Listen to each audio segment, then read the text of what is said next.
Hello, my name is Kevin Huang, and this is my presentation on Operation Skyfire. First, I want to give some acknowledgement to our forerunners, the people that inspired this project. It was NASA's DART mission. On September 26, 2022, NASA was able to redirect a celestial object. The DART satellite was purposely rammed into the asteroid Morpheus, and this proved how humanity could possibly defend itself from a celestial threat.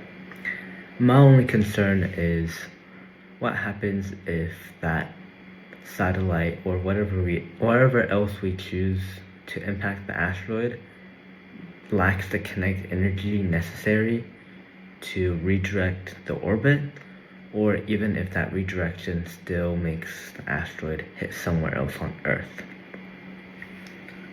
And so this is why I decided to do Operation Skyfire as a backup insurance if a DART mission were to fail. And this is the overall mission plan. First, we have early detection and tracking with the ISS. Next, followed by the global radar activation using Goldstone's solar system radar network to track the asteroid's orbit and refine its impact probability. Next, followed by logistics and ground movement. Trucks and other ground vehicles will transport missile components, fuel, and support equipment to launch facilities.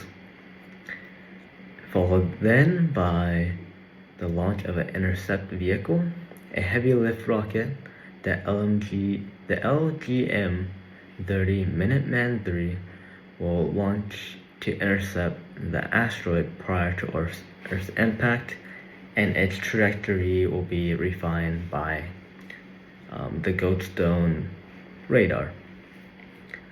Of course, there will be some debris left over, and so we have debris cleanup operations. Multiple fighter aircraft and missiles will be launched by ships, trucks, and silos to destroy any remaining asteroid fragments. Of course, followed then by a post-assessment. Satellites and other sensors will evaluate to confirm if there's any remaining risks left, as well as if there's any damage to facilities, equipment, or Earth's overall terrain. And here's a quick simulation rundown.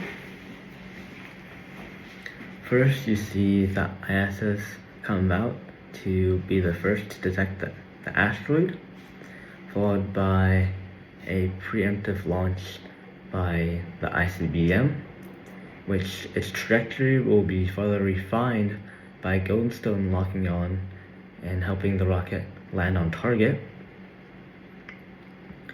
And after that, the asteroid breaks into two debris, in which the Goldstone is still tracking those two, and the rocket from a missile ship hits the second debris, and debris 1 is swiftly taken out by a fighter aircraft.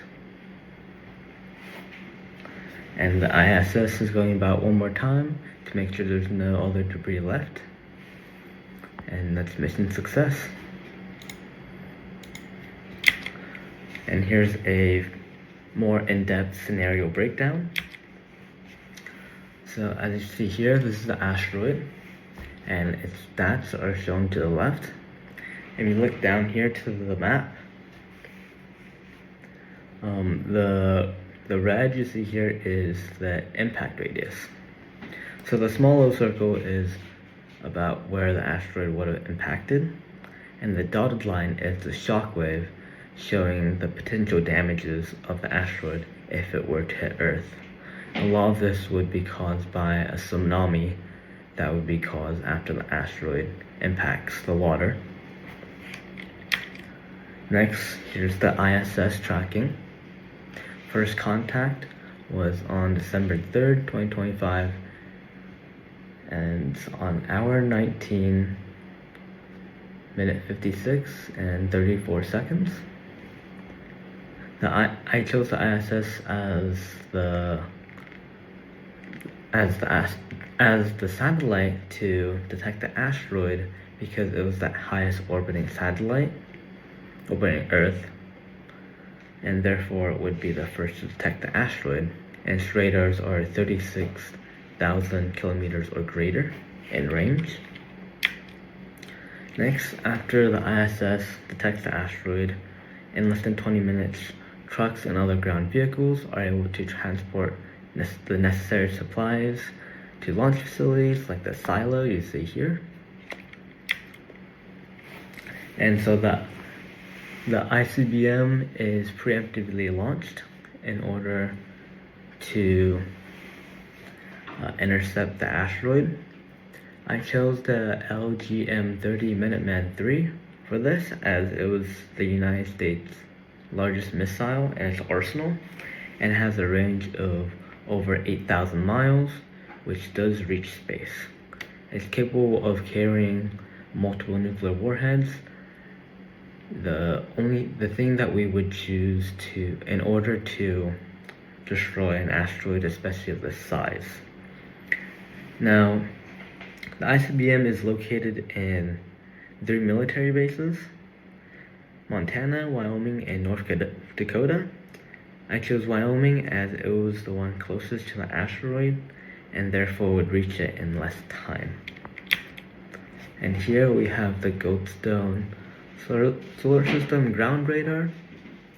Its first detection was on December 3rd, 2025 on the 21st hour, 9-minute and 14-second mark. And this is the primary radar system used by NASA and globally to track asteroids and comets. And it's a network and global defense system. And it would help refine